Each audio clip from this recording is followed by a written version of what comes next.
Senhor Jesus, Divino Mestre, nós agradecemos pela oportunidade, pelo ensejo que se renova.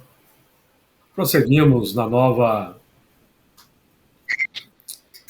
novo plano, no novo projeto. Estudamos juntos o livro dos Espíritos e o Evangelho segundo o Espiritismo. Sejamos felizes nas nossas abordagens, no entendimento, na recepção das orientações, inspiração, que os amigos espirituais queiram nos inspirar, tanto quanto na irradiação dos comentários. Que nós aqui possamos estar conectados com a Fraternidade Espírita Camilo Chaves, na sua contraparte virtual e espiritual, e que nosso modesto trabalho da noite possa repercutir positivamente nos trabalhos, nos atendimentos, nos tratamentos que são feitos na nossa sociedade espírita. Que as tuas vibrações de paz, de compaixão, misericórdia, Senhor, nos envolvam hoje e sempre. Muito bem. Então, hoje, dando continuidade ao nosso trabalho, estudando o Evangelho segundo o Espiritismo, o capítulo 1, não vim destruir a lei. A dinâmica do Evangelho nós teremos que fazer com base na leitura, de fato, do texto, e depois nós podemos comentar, fazer os comentários. Quem gostaria de ler? Você gostaria de ler para nós aí, Elana, essa... Posso começar. Então leia para nós aí, por favor. Pode ler. Eu começo de onde você quer que comece? Pode começar aí mesmo, ó, aí, capítulo Moisés? 1. Isso, aí, ó, capítulo 1, pode ler o cabeçalho, Tá. pode ler essa introdução e depois você já entra no texto. Tá. Não instruir a lei. As três relações: Moisés, Cristo, Espiritismo, Aliança da Ciência e da Religião, Instruções dos Espíritos, a Nova Era. Não sei se eu tenho que destruir a lei ou os profetas. Não os vim destruir, mas cumpri-los. Porquanto em verdade vos digo que o céu e a terra não passarão sem que tudo o que se acha na lei esteja perfeitamente cumprido, enquanto rege um único iota e um único ponto. Mateus 5, 17 e 18. Seguinte? Sim. Moisés. Na lei mosaica, há duas partes distintas. A lei de Deus, promulgada no Monte Sinai, e a lei civil disciplinar, decretada por Moisés. Uma é invariável, a outra apropriada aos costumes e ao caráter do povo. Se modifica com o tempo. A lei de Deus está formulada nos 10 mandamentos seguintes. Eu sou o Senhor, vosso Deus, que vos tirei do Egito, da casa da servidão. Não tereis diante de mim outros deuses estrangeiros. Não fareis imagem esculpida, nem figura alguma do que está em cima do céu, nem embaixo da terra, nem do que quer que esteja nas águas sobre a terra. Não os adorareis, não lhes prestarei culto soberano. Essa nota aí é necessária, Júlio? Pode, não precisa não, precisa não. Não, né? Precisa não. Ok. A gente vai agora ao capítulo 1. Item 2. Não pronunciareis em vão o nome do Senhor, Deus. Lembrai-vos de santificar o dia do sábado. honrai a vosso pai e a vossa mãe, a fim de viverdes longo tempo na terra, o Senhor vosso Deus vos dará. Não mateis, não cometeis adultério, não roubeis, não presteis testemunho falso contra o vosso próximo, não desejais a mulher do vosso próximo, não cobiceis a casa do próximo, nem o seu servo, nem a sua serva, nem o seu boi, nem o seu asno, nem qualquer das coisas que lhe pertençam. De todos os tempos e de todos os países, essa e tem por isso mesmo caráter divino. Todas as outras são leis que Moisés decretou, obrigado que se via a conter pelo temor um povo de seu natural turbulento e indisciplinado, no qual tinha ele de combater arraigados abusos e preconceitos adquiridos durante a escravidão do Egito. Para impor autoridade às suas leis, houve de lhes atribuir origem divina, conforme fizeram todos os legisladores dos povos primitivos. A autoridade do homem precisava apoiar-se na autoridade de Deus, mas a ideia de um Deus terrível podia impressionar criaturas ignorantes, nas quais ainda pouco desenvolvidos se encontravam o senso moral e o sentimento de justiça reta. É evidente que aquele que incluía entre os seus mandamentos estes, não matareis, não causareis dano ao vosso próximo, não poderia dizer-se fazendo da exterminação um dever. As leis mosaicas, propriamente ditas, revestiam, pois, um caráter essencialmente transitório. Segue? É para seguir? Pessoal?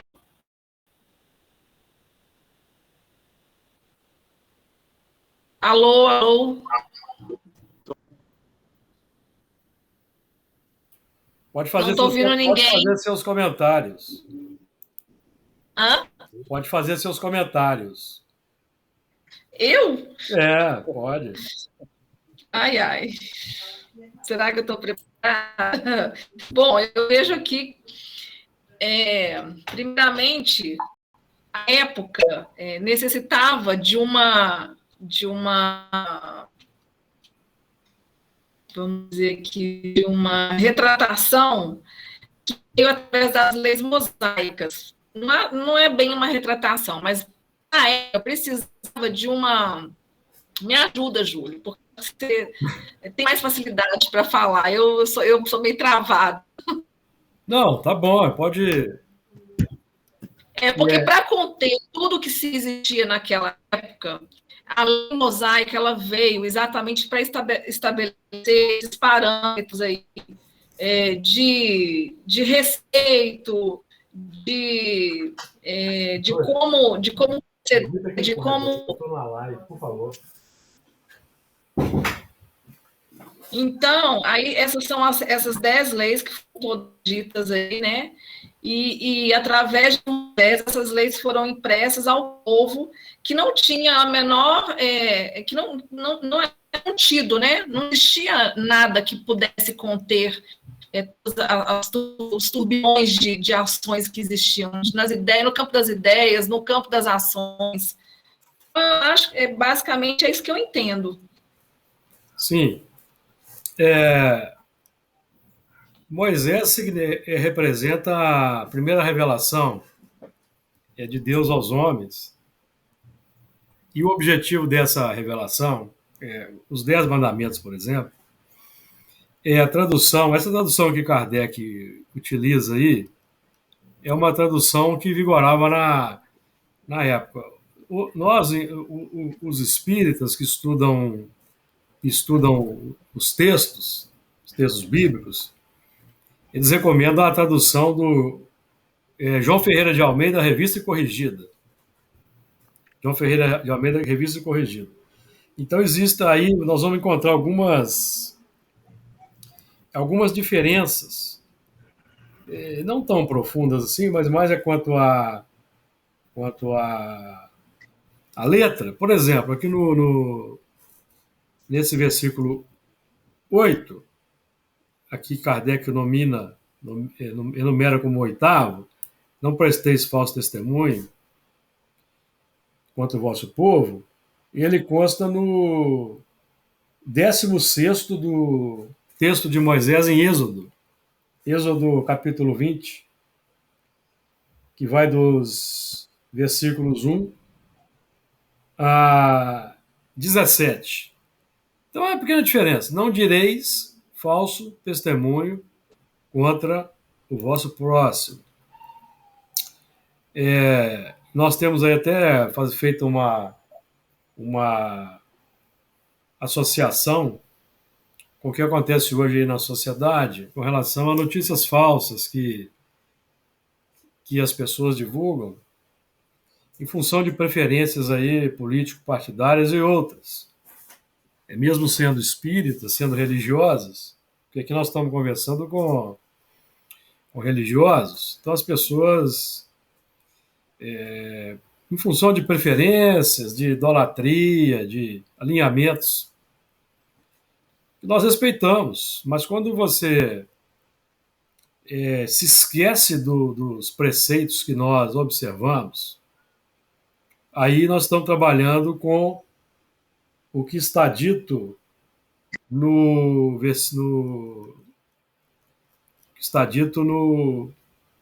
aqui no sexto de Mateus, de Kardec, nesse texto aqui do Evangelho, não cometais adultério. Na tradução do João Ferreira de Almeida, não adulterarás. Esse texto aqui, do Evangelho segundo o Espiritismo, é um texto bastante alinhado com as ideias mais moralistas, mais puritanas, com as traduções mais de cunho mais católico. E restringe o sentido e o alcance. Quando nós vamos ler não adulterarás, aí já se abre bastante o entendimento. Não adulterarás, você pode tranquilamente também atribuir o sentido de não adulterar as leis. Então, quando nós, tendo conhecimento espírita cristão, no nosso caso particular, e no caso dos religiosos de um modo geral, eles adaptam ou esquecem desses ensinamentos para poder fazer um alinhamento aí no campo político, então nós vamos vendo aí que há uma complicação. Tá certo? Tudo tá dando para entender? Tá ouvindo bem? Estão ouvindo bem? Sim. Então, esses 10 mandamentos, eles têm uma estrutura muito interessante aí para nós analisarmos. A estrutura, nós vamos observar que nós são 7 proposições de cunho negativo, coercitivo, né? Não dirás falso testemunho, não furtarás, não adulterarás, não matarás, não roubeis, né? Não furtarás, já disse aqui. Não desejareis a mulher do vosso próximo. Não matarás, não adulterarás. Então, 1, 2, 3, 4, 5, 6, 7. Não pronunciareis em vão o nome de vosso Deus. Então, o não pronunciar em vão o nome do vosso Deus é o seguinte: aqui nós trabalhamos com o nome de Deus. Nós podemos aqui aprofundar um pouco o nome. O nome do Senhor, efetivamente, significa, no campo filosófico, as leis didaticamente estabelecidas para a nossa observação. Então, eu não posso, eu como religioso, que aceito esses preceitos, eu não posso pronunciá-los em vão. O que eu estou dizendo com isso? pronunciar sem observar o sentido e aplicar na minha vida particular. Como se eu estivesse ditando regras para o próximo e não praticar. É o ponto que temos que observar. É não pronunciar em vão, porque nós vamos, assim fazendo, estamos agindo como os fariseus. Os fariseus, inclusive, adulteraram a lei para poder crucificar Jesus, porque a lei diz: não matarás, não adulterarás. Então, tudo isso eles fizeram. Não roubareis, não furtarás. Eles espoliavam as viúvas, os pobres, extorquiam do povo. Uma série de questões complexas. Então, são sete proposições de cunho coercitivo e 3 de cunho positivo, que é amar a Deus, dando bojo do não. Eu sou o Senhor Deus que vos tirei, não terei diante de vir outros deuses. Então, amar a Deus, lembrar de santificar o sábado e honrar a vosso pai e a vossa mãe. São 3 propositivas para desenvolvermos e trabalharmos o campo positivo do amor, e 7 que são coercitivos. Por que são 7? Por que são 7 coercitivos? Para domar as inclinações más. Porque esse instinto, não adulterar, o mandamento, não adulterar, não furtar, não matarás, não pronunciareis em vão o nome, são, por exemplo, nós estamos trabalhando aqui com aqueles imperativos para que nós possamos, amigos, quebrar o instinto ancestral. O que eu quero dizer com isso? Se observarmos aqui o não roubeis ou não furtarás, conforme a tradução do João Ferreira de Almeida, quando nós estudamos a vida animal, observando os documentários que falam da vida animal para nós, o que nós observamos com muita clareza é que os animais eles roubam as coisas uns dos outros, eles têm um instinto de roubar, porque eles precisam de, por exemplo, conquistar o melhor território, eles precisam definir os melhores parceiros, eles precisam matar para sobreviver. Estão percebendo onde nós queremos chegar? Eles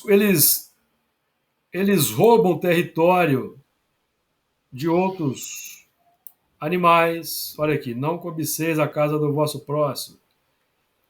Não desejeis a mulher do próximo. Os animais, de um modo geral, eles têm várias fêmeas no seu bando, ou não é assim que acontece? Então, quando o princípio inteligente adentra as faixas da humanidade, inicialmente na humanidade irracional, lá dos primeiros hominídeos, lembrando que hoje, para a ciência considera orangotangos, chimpanzés e gorilas hominídeos.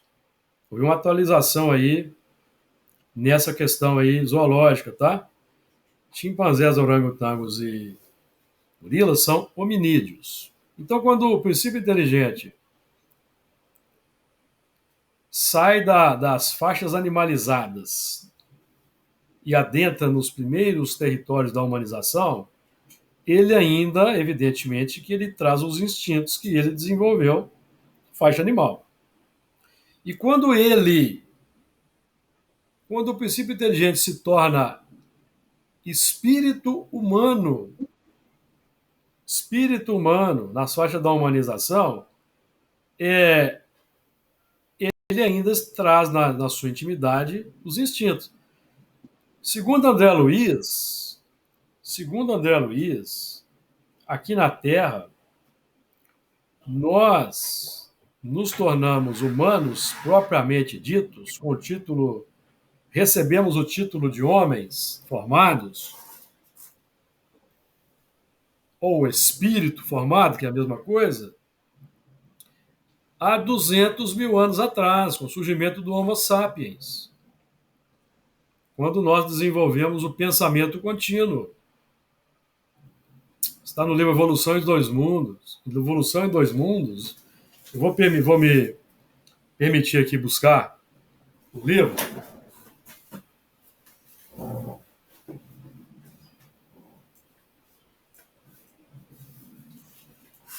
E vou trazer para vocês o texto. Por exemplo, aqui no livro Evolução em Dois Mundos, capítulo Evolução e Sexo, no item Genealogia do Espírito, olha o que está dizendo aqui, ó. Deixa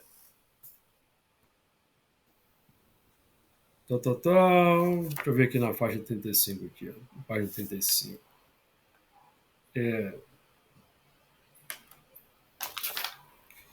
Ó, contudo, para alcançar a idade da razão, é no capítulo, vou fazer uma correção aqui.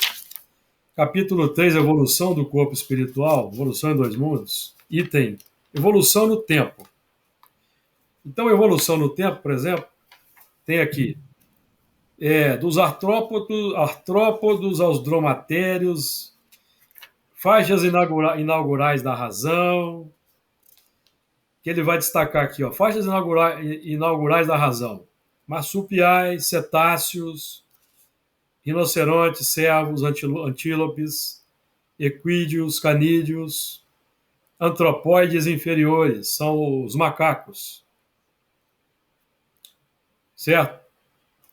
Aí ele vem para os elos desconhecidos da evolução e evolução no tempo. Olha o que está dizendo aqui, para corroborar o que eu estou falando com vocês. Contudo, para alcançar a idade da razão, com o título de homem, dotado de raciocínio e discernimento, o ser, automatizado em seus impulsos. O que ele está dizendo aqui? Trazendo os instintos desenvolvidos nessa faixa que antecede a humanidade.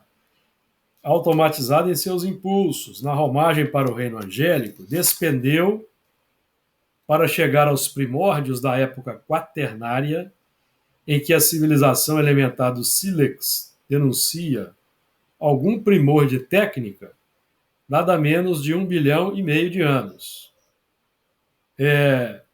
Entendendo-se que a civilização aludida floresceu há mais ou menos 200 mil anos.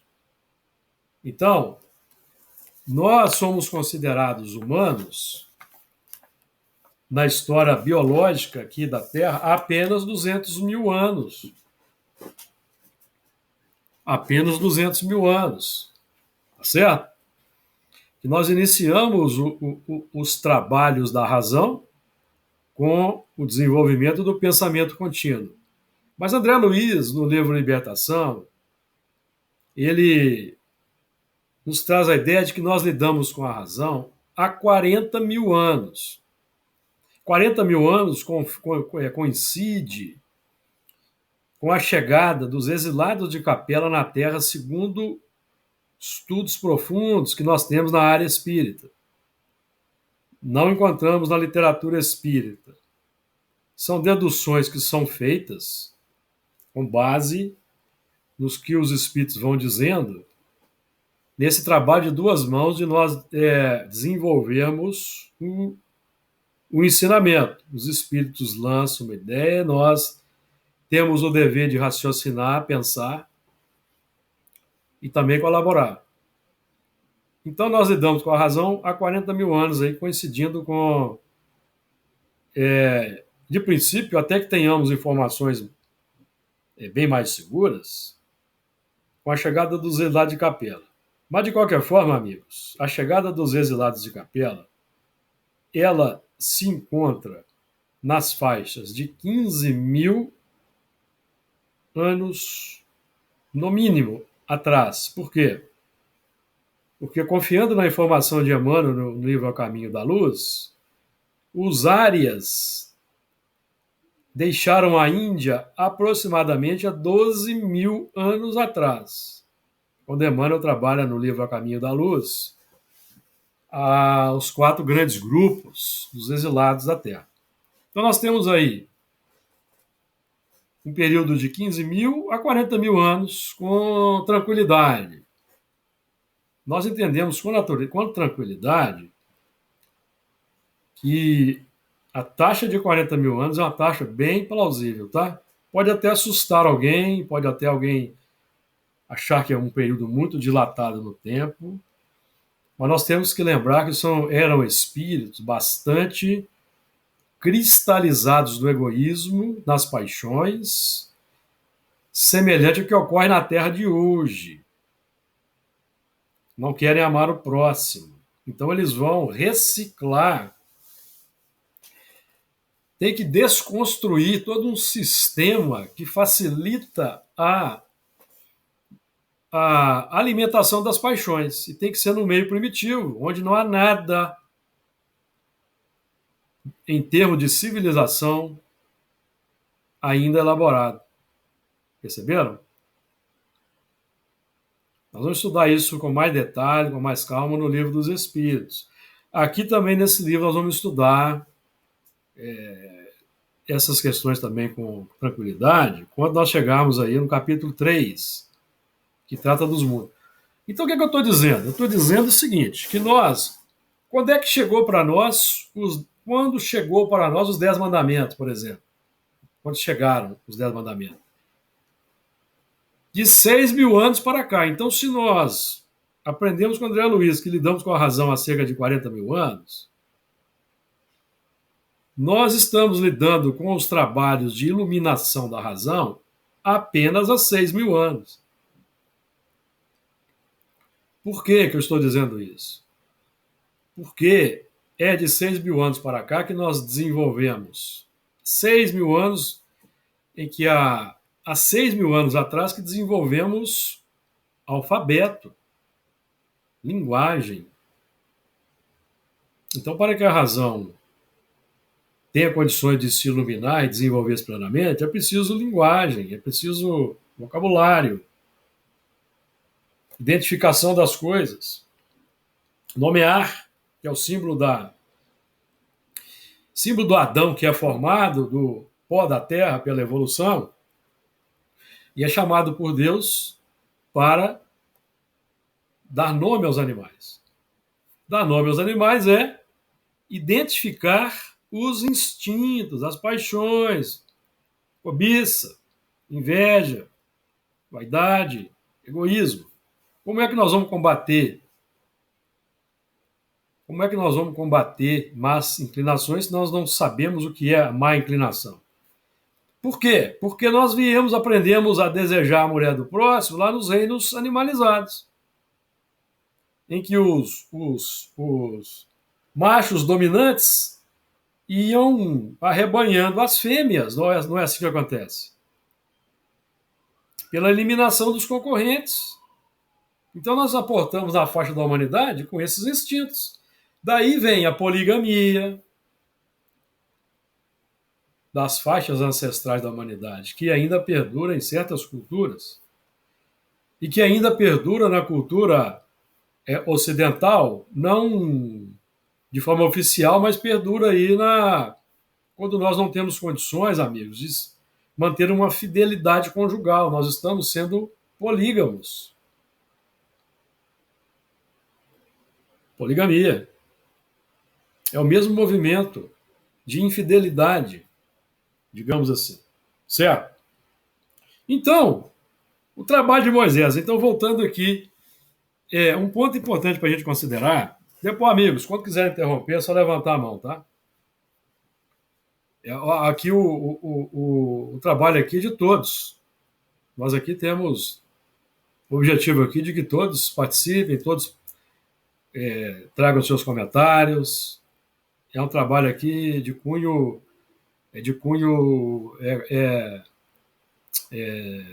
conjunto. certo? Então, eu vou lançando aqui as coisas, vocês podem interromper quando quiserem. Então, quando nós temos um profeta como Moisés que chega à terra para um movimento importante, é porque já havia um cenário propício na humanidade. Quando eu digo cenário propício na humanidade, significa que o que Moisés veio reunir num corpo didático bem compreensível e fácil para entendimento, já vinha sendo divulgado, difundido no seio de todos os povos, por meio daqueles espíritos mais adiantados que sempre reencarnam no seio de todos os povos, para que, pelo contato social, eles vão, então, trazendo valores mais nobres para aquele meio. Então, Moisés representa aquele que veio reunir os elementos esparsos e fazer a aferição do estágio de evolução da humanidade. Moisés teve uma função importante. Emmanuel vai dizer, por exemplo, que a função de Moisés foi a de tornar popular o ensinamento que os egípcios ensinavam secretamente. E eles instruíam secretamente, nos templos iniciáticos. E Moisés, conforme aprendemos aqui no texto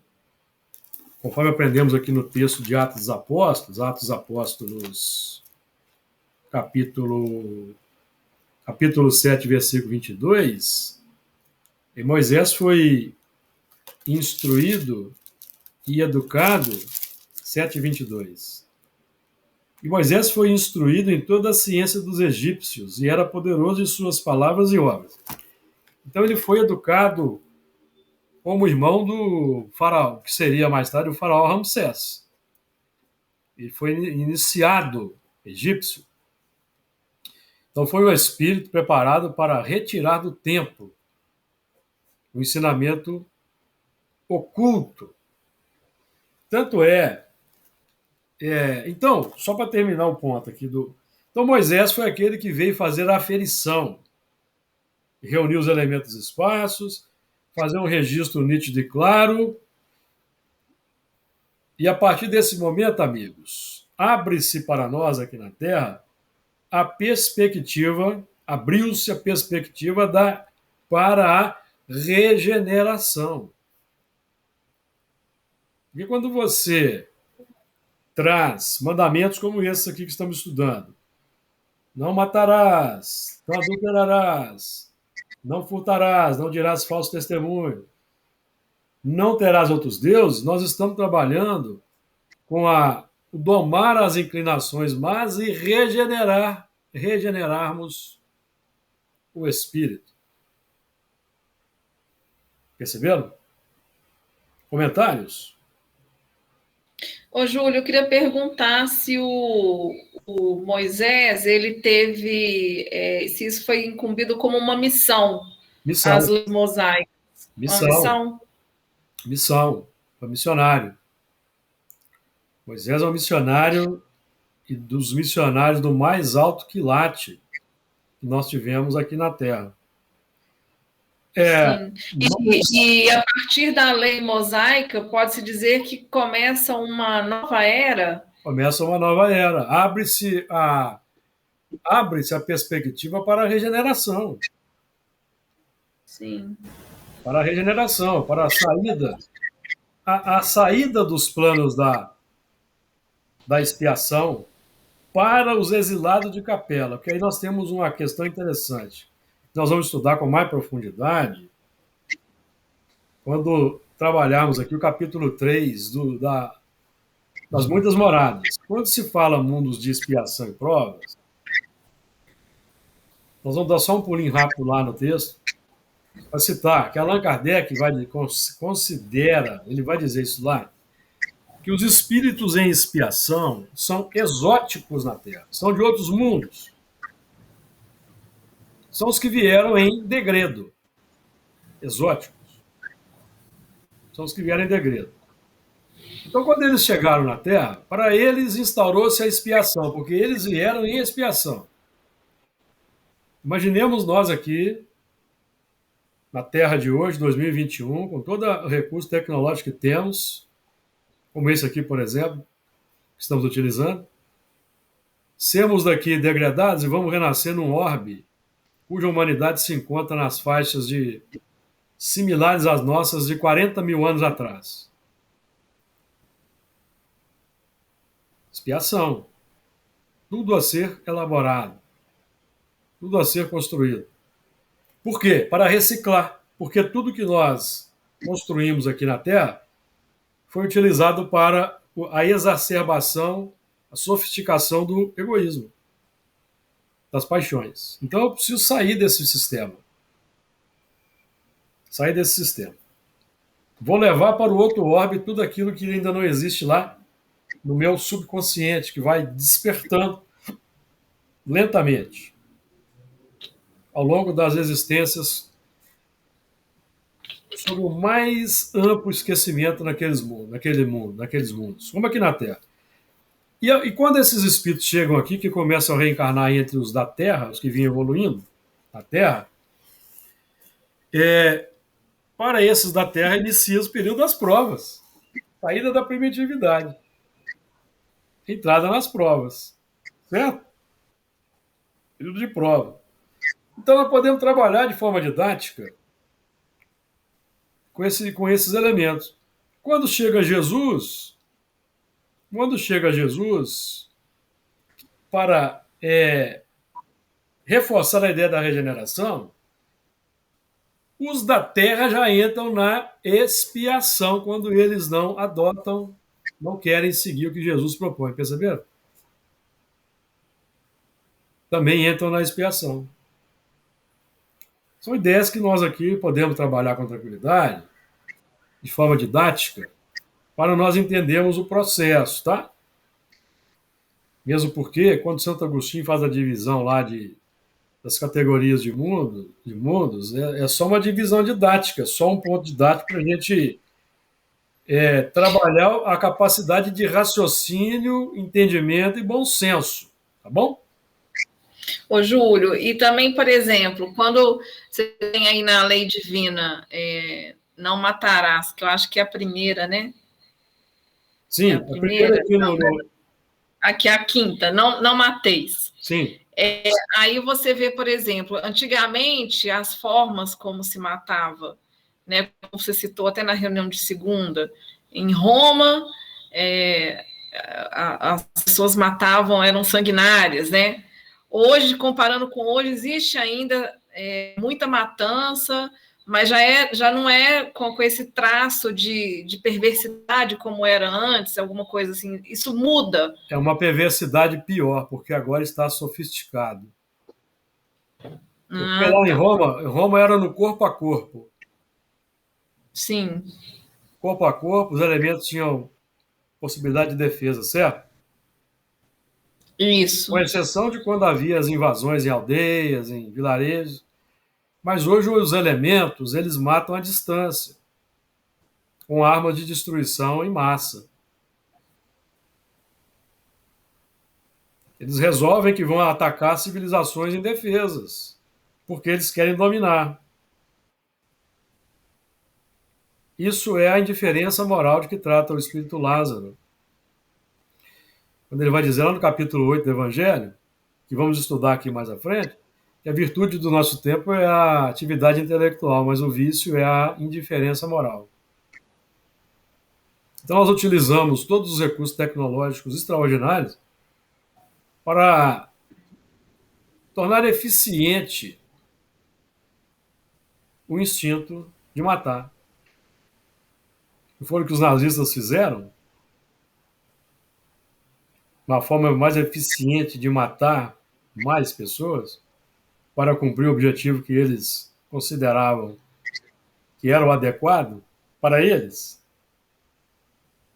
Mas para a época essa lei conteve esse tipo de ação? A lei conteve porque o nazismo não existe mais. Segunda Guerra Mundial acabou, terminou. Então foram contidos. Representaram o escândalo necessário para uma humanidade endurecida. Então, representa o nosso próprio desejo. Porque quando nós nos alinhamos de forma sutil com ideologias que fomentam o ódio e a separatividade, amigos, embora sendo religiosos, nós estamos fomentando a perversidade, mal disfarçada. Nós vamos para os templos, no nosso caso aqui de espíritas, e nós preconizamos a caridade, fora da caridade não há salvação. Ou nós, então, repetimos com grande ênfase qual o sentido da palavra caridade, segundo entendia Jesus, na questão 886? Benevolência para com todos, indulgência para com os erros do próximo e perdão das ofensas, mas quando nós subrepeticiamente vamos dando expansão a mentiras, estamos renegando o mandamento não dirás falso testemunho contra o seu próximo, e nós estamos insuflando ódio. Insuflando ódio. E somos espíritas. Temos a Jesus como modelo e guia.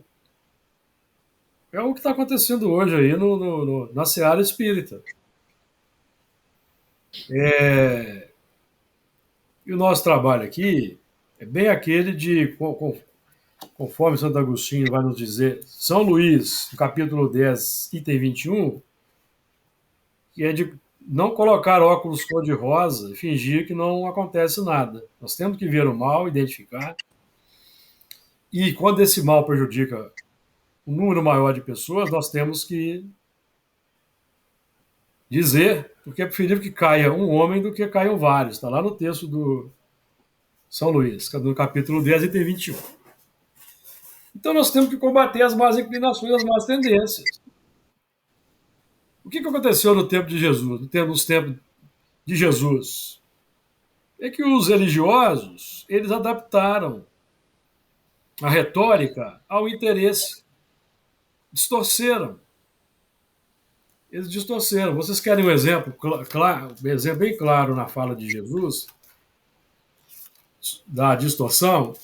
Temos aqui no capítulo 5 de Mateus, 5, 43. Mateus vai dizer assim, ó. Ouvistes que foi dito, amarás o teu próximo e aborrecerás o teu inimigo. Ouviste que foi dito, amarás o teu próximo e aborrecerás o teu inimigo. Vocês estão vendo aqui na lei, nos 10 mandamentos, algum mandamento que diz aborrecerás o teu próximo? Tem aqui algum? Não tem. Então, o que isso aqui significa? Adulteração.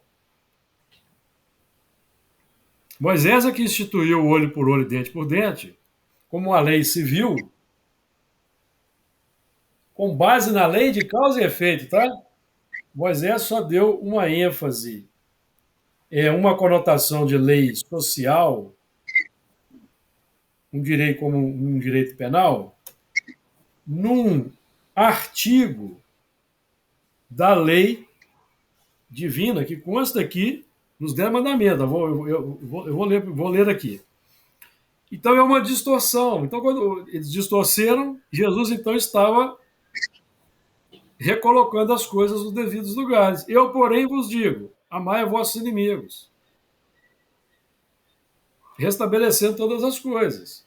E Jesus, que veio praticar o bem e pregar a verdade, ele foi desqualificado pelos fariseus e num conluio com os romanos, que eram pragmáticos, só estavam interessados no poder, na dominação e na riqueza, então eles crucificaram Jesus.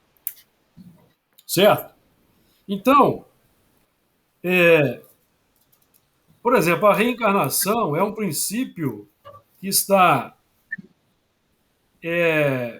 claramente enunciado aqui em Êxodo, capítulo 20, item 5. Vamos lá, tem até uma nota lá no capítulo que trata da necessário. Ninguém poderá ver o reino de Deus se não nascer outra vez, aqui no Evangelho segundo o Espiritismo, nós vamos estudar.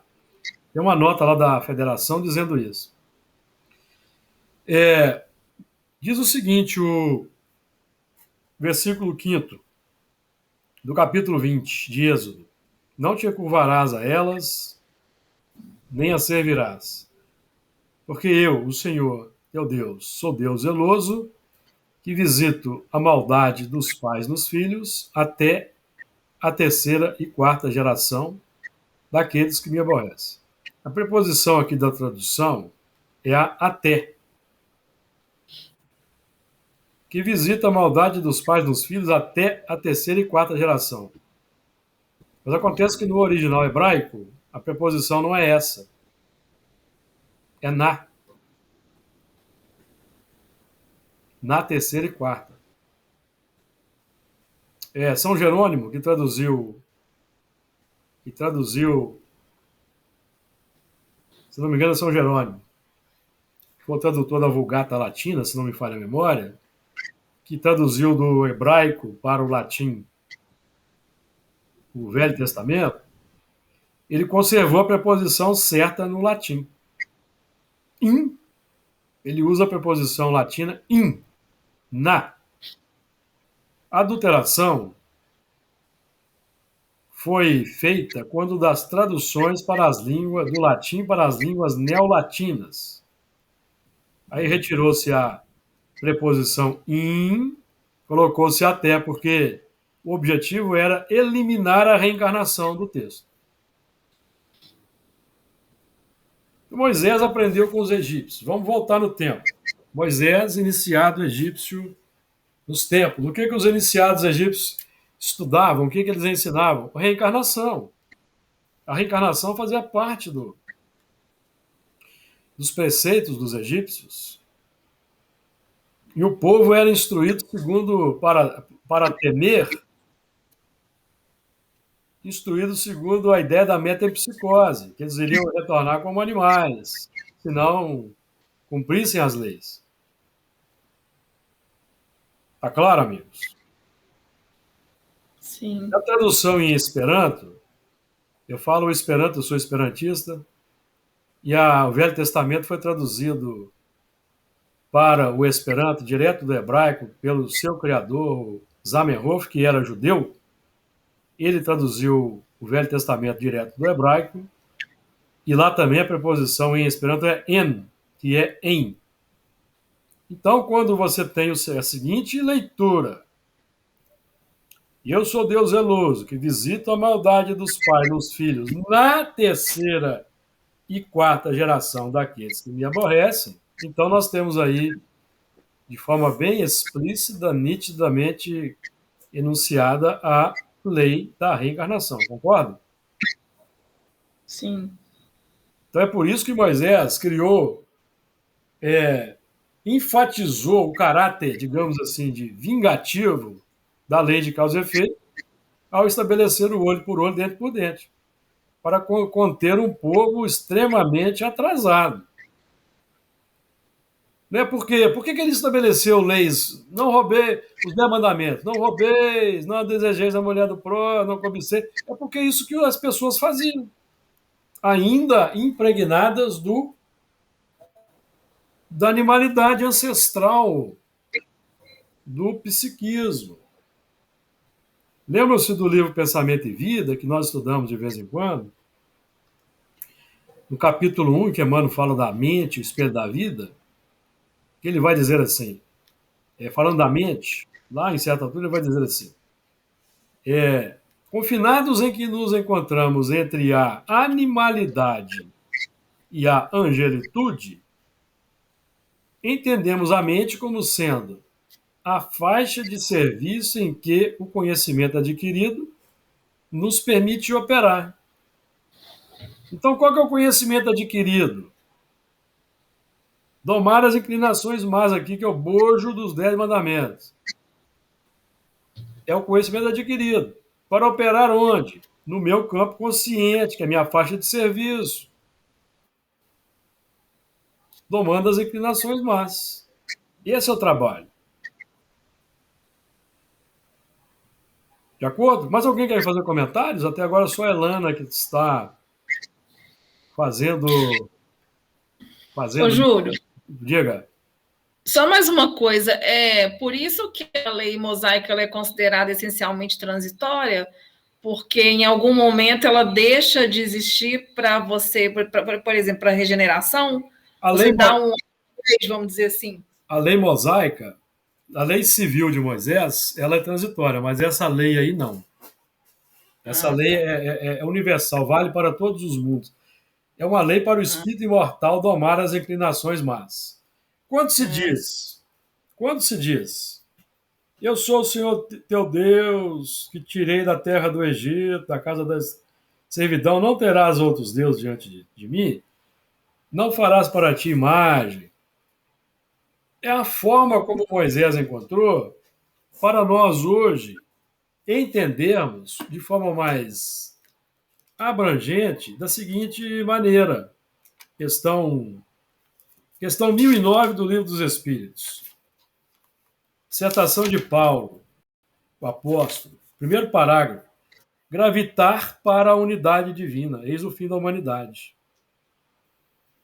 Para atingi-lo, três coisas são necessárias: a justiça, o amor e a ciência. Três coisas lhe são opostas e contrárias: a ignorância, o ódio e a injustiça. A ignorância quanto ao ser, o destino, de onde viemos, para onde vamos, o que somos, o que estamos fazendo, o que trazemos na evolução. Perceberam? Naquela época não tinha como se dizer de uma forma sofisticada: ah, vamos gravitar para a unidade divina. Não. Então, é a forma didática de expressar a mesma coisa. Hoje nós temos entendimento. Então, por exemplo, para a unidade divina, vamos atingir a unidade divina cultuando a justiça, o amor e a ciência. Três aspectos do Espiritismo. E a justiça, o entendimento da justiça, decorre da compreensão filosófica da vida, da filosofia de vida que adotamos. E é por isso que existem as leis humanas para regular as relações sociais. Que a lei divina regula a relação do espírito para consigo e a lei humana, a dos homens na sociedade. Nós vamos estudar mais à frente e nós vamos demorar a chegar lá, né? Podemos até antecipar algumas coisas. Vamos tratarmos aí dos sinais das ideologias. Mas, ô, Luiz, você está querendo falar, Luiz? Pode falar. Acho que ficou claro, né? Que o decálogo não é uma lei mosaica, Não, né? Viu? porque o decálogo ele trabalha a lei moral, que trabalha as leis naturais, morais, que são os instintos. Pois é, eu não Que sei se impõe, por houve que são leis? Porque eles impõem uma rotina, um determinismo, perceberam? Para agir segundo aquela proposição. Qual proposição? Do desejo. É o determinismo. Diga lá, Luiz. Não, é que eu achei que na pergunta que a Irlanda falou, não sei se eu entendi errado qual é as leis? colocação dela. É porque são leis divinas, né? São Porque a leis lei divinas. do decálogo, ela não é uma lei mosaica, né? Isso, né? A lei divina, Moisés trouxe as leis civis, né? Tanto se você pegar Exato. o Levítico, né? Aí você terá lá as leis, né, civis, são tudo marcadinho, né? Você roubou, você paga desse jeito. Você roubou outra coisa, você paga de outra maneira. Mas Exatamente. o decálogo são as leis que ele recebeu, né? A partir da mediunidade, né? Exato. Aí quando você estuda aqui, ó, não roubeis, não desejeis a mulher do próximo, não cobiceis. Nós estamos trabalhando, amigo, com um instinto de conservação exacerbado chamado egoísmo. Instinto de conservação nós desenvolvemos nas faixas da animalidade. Aqui já trabalhamos isso. Quando nós adentramos nas faixas da humanidade, a humanidade a razão vai se abrindo, nós vamos entendendo os processos, nós então vamos gerando a corrupção dos instintos. Nós vamos estudar aqui no Evangelho segundo o Espiritismo que os instintos são embriões dos sentimentos. Lembra-se disso? Texto de Lázaro. Os instintos são embriões dos sentimentos. Uma equação fantástica. Outra equação de Lázaro. Em suas origens, o homem só tem instintos. Quais são as origens do homem? Ou do espírito? Origens, faixas animalizadas. Quando o homem aporta aí nessa faixa dos 200 mil anos atrás, o pensamento contínuo se abre, não é a origem do homem? André Luiz não diz que é aí que recebemos o título de homem? Lembram-se do texto? Ou precisa ler de novo? Querem que eu leia de novo? Sim. Vamos lá, vamos ler de novo. O meu aqui na página 35. Minha edição aqui, ó. Página 35. Vai dizer assim, ó. Contudo, para alcançar a idade da razão, com o título de homem, dotado de raciocínio e discernimento, o ser automatizado, com o título de homem, aí que ele recebe a titulação de homem, tá, amigos? Dotado de raciocínio e discernimento, tal, 200 mil anos atrás. Só para encurtar o texto aqui. Então, nós recebemos o título de homens, segundo até aí a questão da evolução, aí a nomenclatura, Homo sapiens, 200 mil anos atrás. Que é quando o espírito humano está pronto para o trabalho de espiritualização, de iluminação da razão, título de homem. Então, em suas origens, o homem só tem instintos. Quando ele chega nesse ponto aí, que desenvolveu o pensamento contínuo, o que é que ele tem, amigos, do seu psiquismo? Só tem instintos, ou não é? Sim. Concordam? São as forças para progredir. Nós vamos estudar no Livro dos Espíritos 779. A força para progredir. O homem tira de si mesmo ou o progresso depende de um ensinamento? Lembram-se? Não, o homem retira de si mesmo, naturalmente. São os instintos. Então, o instinto de conservação. Aí, em suas origens, o homem só tem instintos. Quando avançado intelectualmente, avançamos, conhecemos os 10 mandamentos, avançamos. Estamos instruídos, certo? O que fazer e do que não fazer. Quando avançado e corrompido, corrompido pelo quê, amigos? Pelos desejos. Pelos desejos. É a lei de conservação exacerbada. Egoísmo. Eu quero tudo para mim. Aí eu vou roubar, vou matar se preciso for. Eu vou desejar a mulher do próximo. E vai por aí afora. Eu vou dizer falso testemunho para eu poder chegar aos objetivos que eu quero, independentemente se é verdade ou não. Tudo isso, se vocês forem notar a evolução animal nos documentários, vocês vão ver que os animais enganam. Eles mentem para alcançar seus objetivos. Amigos, estamos lidando aqui com as bases da nossa evolução. Nada místico. Nada místico. Agora, nós temos o livre-arbítrio de não observar tudo isso? Temos, mas aí, o que vai acontecer?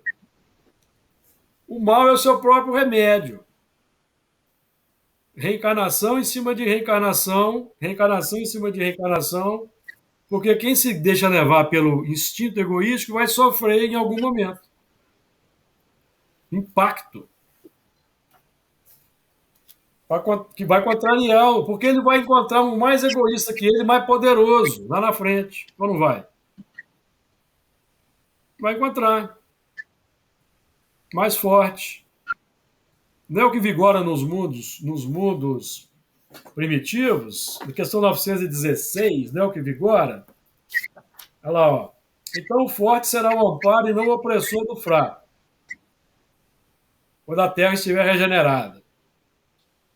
Porque enquanto ela não é regenerada, o forte oprime o fraco, que é o que vemos hoje no mundo, de forma sofisticada.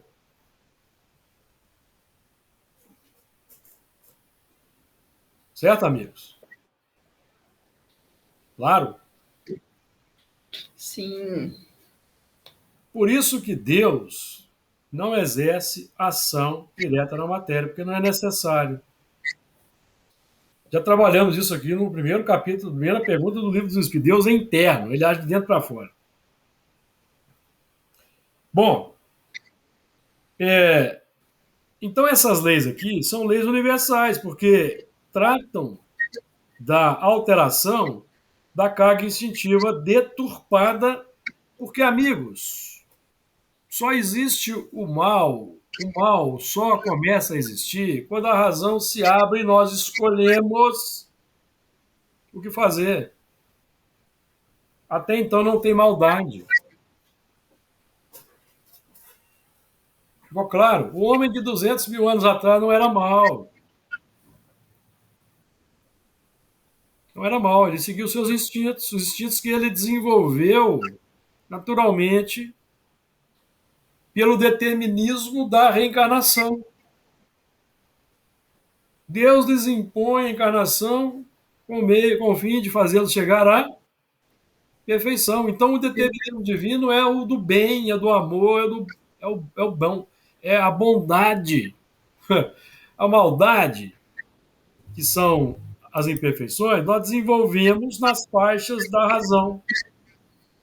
Então, vamos repetir a fórmula de Santo de Lázaro. Em suas origens, o homem só tem instintos.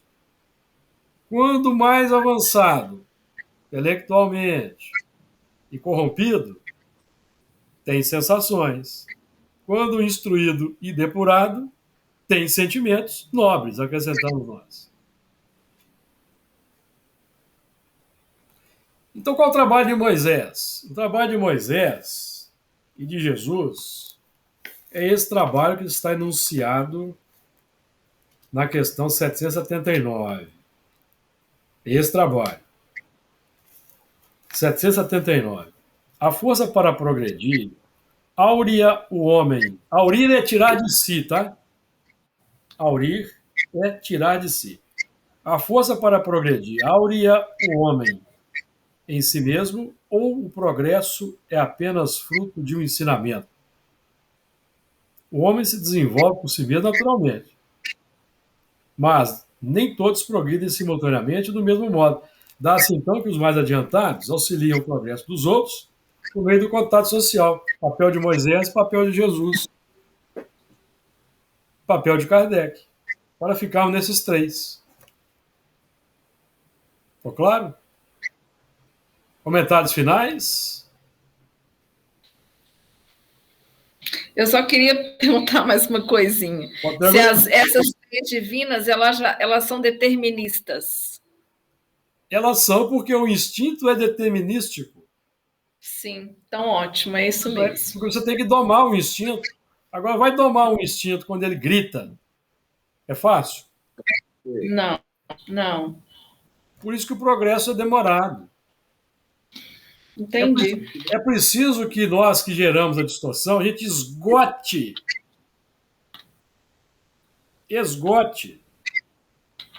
para cansarmos, porque o mal é o seu próprio remédio. É o que está dito aqui, ó, questão 916, veja bem, nós citamos aqui, olha o que está dito logo no início da resposta dos Espíritos. Ó, longe de diminuir, o egoísmo cresce com a civilização. que até aparece, o excita e mantém, não é isso que acontece? Consumismo, shopping center, tudo muito bonito, feito para seduzir, para nós consumirmos. Como poderá a causa destruir o efeito? Quanto maior é o mal, mais hediondo se torna. Era preciso que o egoísmo produzisse muito mal para que compreensível se fizesse a necessidade de extirpá-lo. Bateu o egoísmo. Então, quando o desejo grita, nós já estamos já viciados há muito tempo, nós vamos atendendo o desejo, mas chega um momento em que o sofrimento nos alcança, porque é uma decorrência natural, porque o mal é o seu próprio remédio, vai dizer Kardec. O mal é o seu próprio remédio. Por exemplo, os excessos de todo gênero a que a pessoa se entrega para uma satisfação física levam a quê? Desorganização orgânica. Ou não leva? Todos os excessos que nós buscamos para a satisfação material, seja na alimentação e outras questões, mas levam aos excessos, que trazem complicações. No caso das viciações, que buscamos para anestesiar a consciência, buscando sempre o prazer para fugir da dor, que é o movimento natural e instintivo, nós acabamos de novo, né, sendo levados para a dor, porque não há saída feliz nesse sistema. Nós estamos aqui trabalhando que só para facilitar a evolução. Facilitar a evolução. Ó, se você quiser evoluir com mais suavidade, com menos reencarnações, aproveite os ensinamentos que estamos trazendo. Senão, você pode seguir o seu livre-arbítrio, que Deus vai respeitar, mas você vai chegar um momento que você vai ter que trocar de escola. Vai precisar deixar a escola terrena, por exemplo, e ir para uma outra. Que aconteceu com os que vieram transmigrados para a Terra. Perfeito? Mais algum comentário para nós podermos encerrar ou não?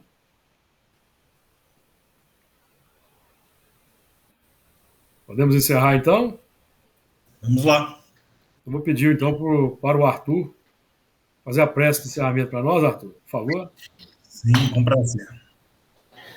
Senhor nosso Deus, nosso Pai, bondoso e amado, querido Mestre Jesus, agradecemos, Senhor, pela oportunidade de estarmos aqui reunidos em Teu nome para realizar esse estudo, esse momento de aprendizado, esse momento de desenvolvimento, de dedicação, que nós paramos por alguns minutos, Senhor, para poder aprender as maravilhas que deixastes para nós na obra e que possamos aproveitar para o nosso crescimento, para o nosso desenvolvimento e principalmente para as atividades que realizamos no auxílio, na ajuda aos nossos irmãos mais necessitados. Que possamos ter uma ótima noite, um ótimo sono, uma ótima semana, que Deus abençoe a nós e a todos os nossos familiares, que assim seja. Que seja. Seja. Que seja.